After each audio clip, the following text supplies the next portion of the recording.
E agora nós vamos ao vivo com a repórter Cláudia Prates, que vai trazer informações sobre a matéria que nós mostramos ainda há pouco aqui no Jornal da Clube, da Estrada Municipal de São Simão, que foi fechada por um empresário da cidade e agora se transformou em propriedade particular. Cláudia.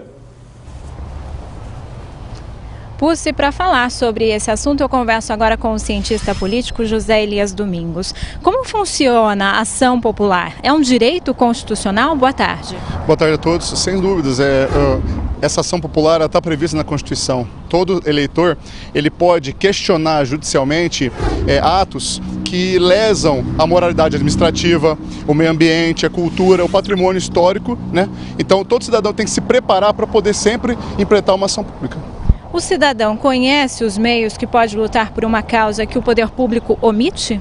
Aparentemente não, a gente sabe que a cultura política da região e de uma forma geral, a cultura política do brasileiro é uma cultura política de delegar poder. O cidadão não está muito acostumado, não tem esse hábito de ele próprio questionar judicialmente coisas de interesse da população. É preciso sempre a gente desenvolver essa cultura política fomentando a participação.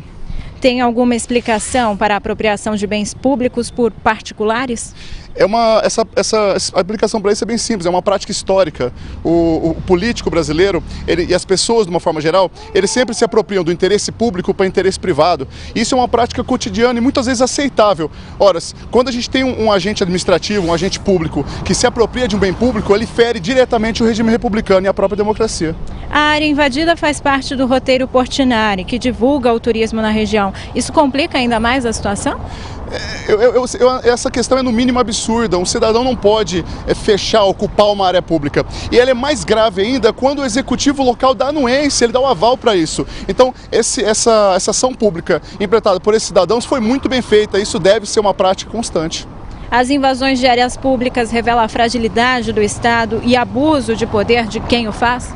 Sem dúvidas. E nesse caso específico, não revela necessariamente a fragilidade do Estado, mas o próprio Estado acabou sendo conivente com essa ação. Então, muitas vezes, nesse tipo de atos que fere de fato a administração pública, a moralidade administrativa, o próprio executivo, o próprio legislativo acaba sendo conivente. Por isso que a gente tem a política do jeito que ela está hoje. Tá certo. Muito obrigada pela sua participação aqui no Jornal da Clube. E daqui a pouco eu volto para falar sobre a falta de respeito com as faixas de pedestres aqui em Ribeirão. Pusse. Eita, já, Cláudia.